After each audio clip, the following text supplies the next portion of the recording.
valley of the shadow of death, and I fear no evil because I'm blind to it all. In my mind, my gun, they comfort me, because I know I'll kill my enemies when they come. Surely goodness and mercy will follow me all the days of my life, and I will dwell on this earth forevermore. Said I walk beside the still waters and they restore my soul, but I can't walk on the path of the right because I'm wrong. No, I can't walk on the path of the right.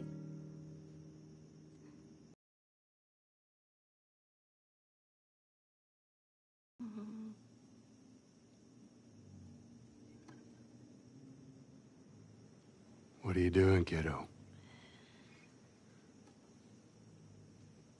You really gonna go through with this?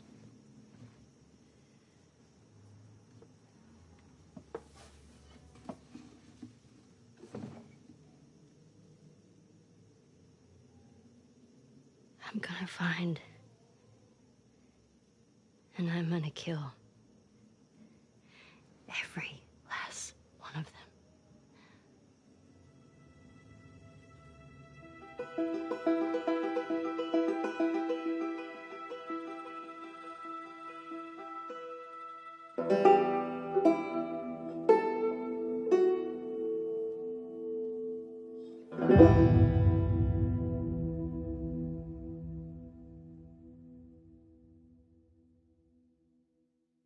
PlayStation.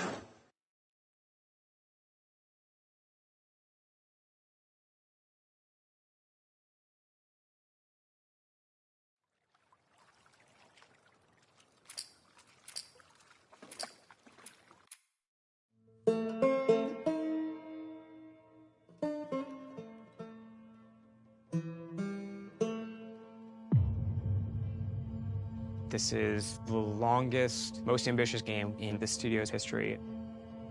That's a big challenge to take on.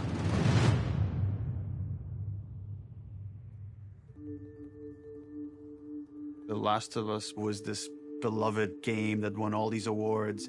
So many people were like, Last of Us 1 is perfect. They shouldn't make a sequel. My hope is it's going to make the first game even greater. That's the thing I love about the beginning of a project. It's like, it's all optimism. This is going to be the game that I always dreamed about making. Let's do something new. Let's take risks. Let's kill Joel right away. Let's just kill him. Yeah, I was like, what? Yeah, let's do it. You're gonna piss a lot of people off. The scope on this game is extraordinary. I'm confident in the game if we finish it. I'll be frank, it's not looking great. I'm feeling burned out. I can't crunch like I used to. We started having these leaks. It was awful. There were a lot of days where I would just cry. And then there's these rumblings of this pandemic. Are people going to want to play a game that takes place in a pandemic when there's a real pandemic? Ever going to finish this game?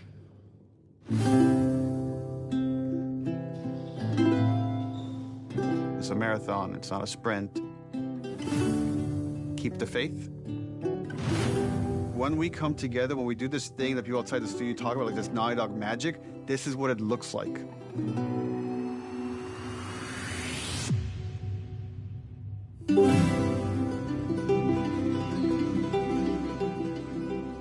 Or Joel doesn't die. So then what happens is all of us become friends. Clear.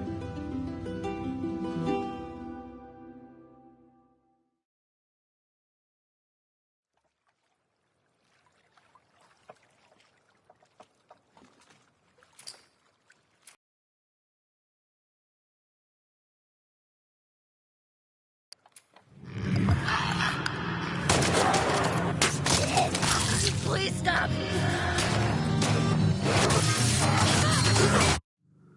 Recording. Okay, I think we're good. First of all, I'm going to start by asking you questions. Oh crap. Okay. Have you finished the game? Have you played it yet? Are you done with it? Did you complete it? Are you? Wait, have you played it? I hope you play it till the end and let us know. You've played the whole game. I finished it last night at like 2 a.m. Oh, you did? So I probably should have left that. I clocked a little under 30, I think, when all was said and told. Yeah. And what are your thoughts? I mean, this is just where it just sounds like a fanboy. It's incredible. But overall, you liked it. That's an understatement, my friend. Okay, that's good. It was incredible. Absolutely. I can't believe it was a PlayStation 4 game. Like, I don't know.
Valley of the shadow of death, and I fear no evil because I'm blind to it all.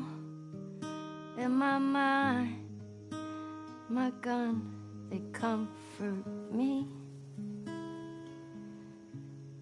because I know I'll kill my enemies when they come. Surely goodness and mercy will follow me all the days of my life, and I will dwell on this earth forevermore. Said I walk beside the still waters and they restore my soul, but I can't walk on the path of the right because I'm wrong. No, I can't walk on the path of the right 'cause I'm wrong.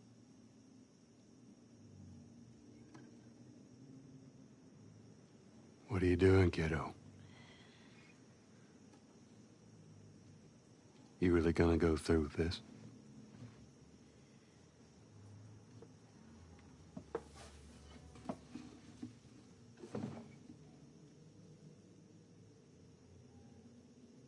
I'm gonna find,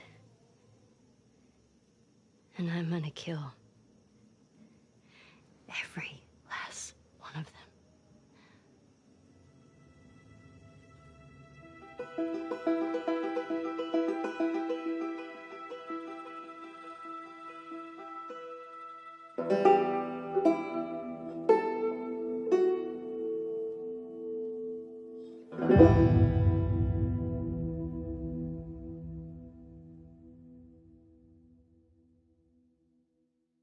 PlayStation.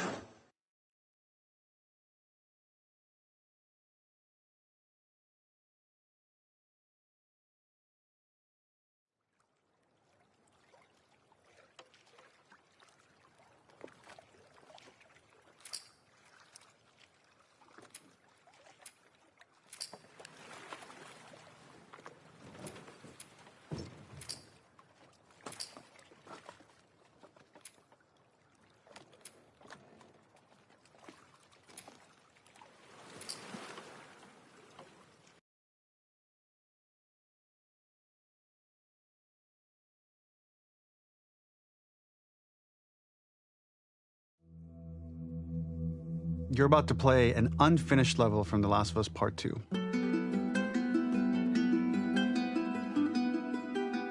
The reason we added this section is there are a few sequences, and we picked the 3 of the best ones, that we cut from the game. You know, often we build a game that's much bigger than one ends up. We wanted to give you an insight of what it's like when we built the game, because often we have this whole thing constructed and it doesn't have final art or audio or dialogue. And here you get to see the building blocks of what it's like when we first string a bunch of these levels together. This is the intro to the first deleted level, and this one is the roughest of the 3. We wanted to show more of how Jackson operates. So this is the festival where Ellie ultimately kisses Dina. This sequence would have come very late in the game as a flashback sequence while you're in the farm with Dina. And we wanted to show what is the rest of Jackson doing, and wanted to put on the stick, make it interactive.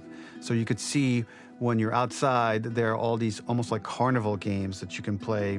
You could mix drinks, you could play with these kids that are playing a sort of clicker Marco Polo, sit down and listen to conversations.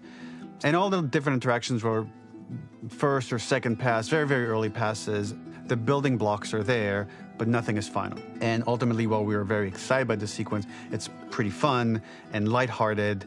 It just slowed things too much as we're barreling towards the end of the story at this point. So again, reminder, rough, missing audio, missing animation, missing gameplay tweaks, missing dialogue, but pretty representative of what it would have been. So enjoy.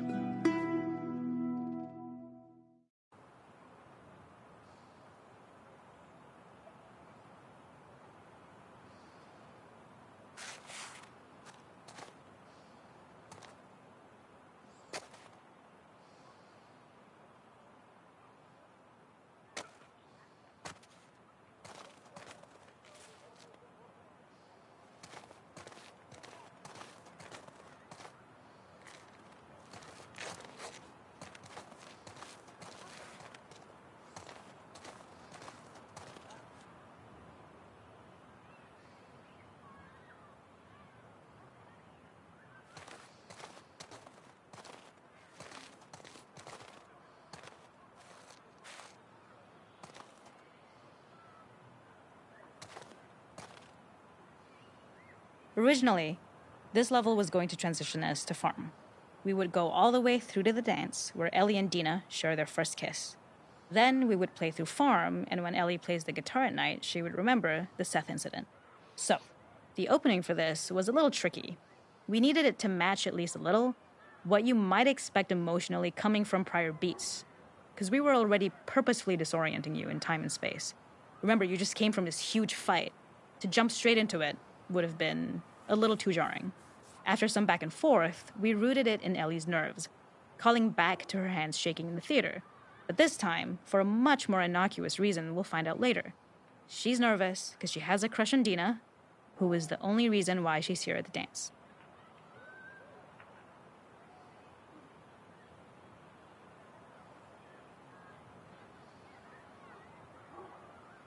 Originally, this level was going to transition us to farm. We would go all the way through to the dance, where Ellie and Dina share their first kiss. Then we would play through farm, and when Ellie plays the guitar at night, she would remember the Seth incident. So, the opening for this was a little tricky. We needed it to match at least a little what you might expect emotionally coming from prior beats, because we were already purposefully disorienting you in time and space. Remember, you just came from this huge fight. To jump straight into it would have been a little too jarring. After some back and forth, we rooted it in Ellie's nerves, calling back to her hands shaking in the theater. But this time, for a much more innocuous reason we'll find out later.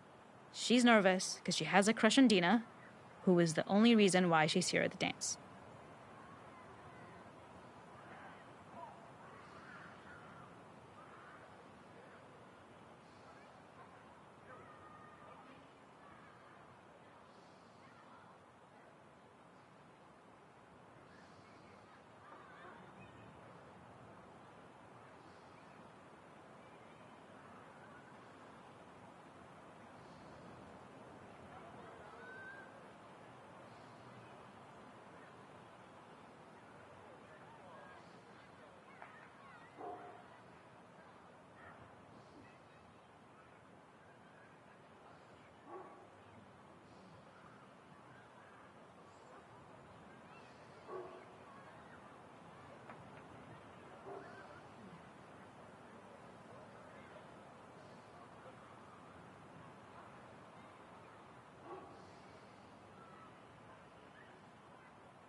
Something we really wanted to do was highlight the way their lives had turned upside down since she went down this path. We had this idea of recontextualizing all of our usual gameplay mechanics that were designed for really violent ends. The workbench, door bashes, throwable weapons, and even the infected, which is my personal favorite. Peppered throughout the level are moments of levity or shared history, all the while seeing how happy and mundane they all were before her huge revenge odyssey.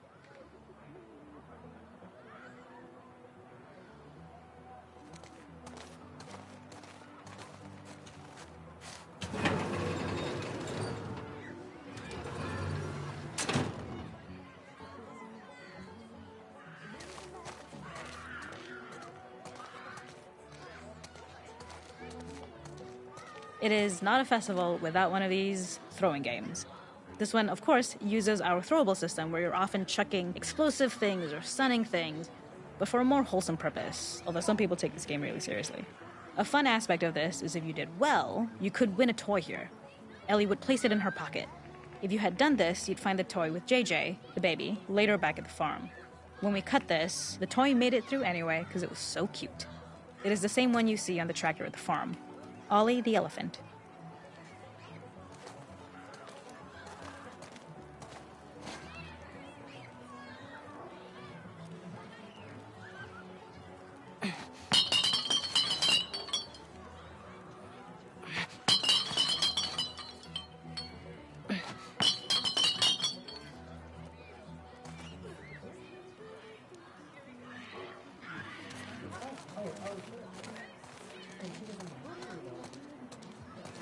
This is one of my favorite sections because I think that it achieves both the slice-of-life aspect of Jackson while also being a stark reminder of how dark the world that they live in really, really is. To attract attention and curiosity, one of the kids was supposed to make this adorable, messed-up little clicker impression, and the others would giggle. We tried a version where if you got close enough, the kid might try to follow you a little before turning back. Since clickers are blind and move by echolocation, for this game of messed up tag, Ellie must close her eyes and listen for when the children give themselves away. The thought was that these kids are in relative safety. They still grow up with the dangers of clickers and runners, and all those lessons would embed themselves in the games that they play. When the festival got cut, they tried to preserve this moment and move it to the front of the game where the snowball fight is, as a tutorial. However, being in the headspace of a clicker doesn't really teach you how to deal with them. Eventually, it evolved, and they instead made the snowball fight, which was, I think, way more effective. For me, it's character illuminating that not only does Ellie know this game, she plays along. There's a familiarity with the kids that's really nice to see, especially because it's such a difference from the Ellie we see later, who has a sort of hollow normalcy that she's trying to get with JJ, but kind of fails.